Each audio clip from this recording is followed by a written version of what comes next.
निम्नलिखित का मान ज्ञात कीजिए।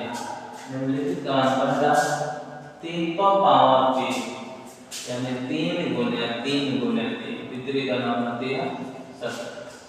ठीक, दूसरा क्वेश्चन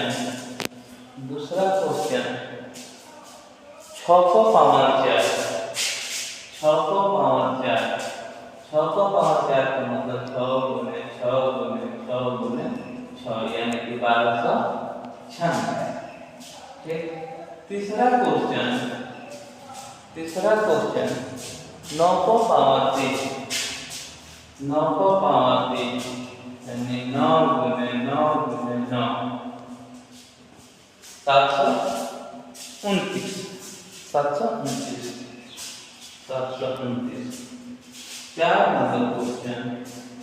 4 नंबर क्वेश्चन 5 को पावर 4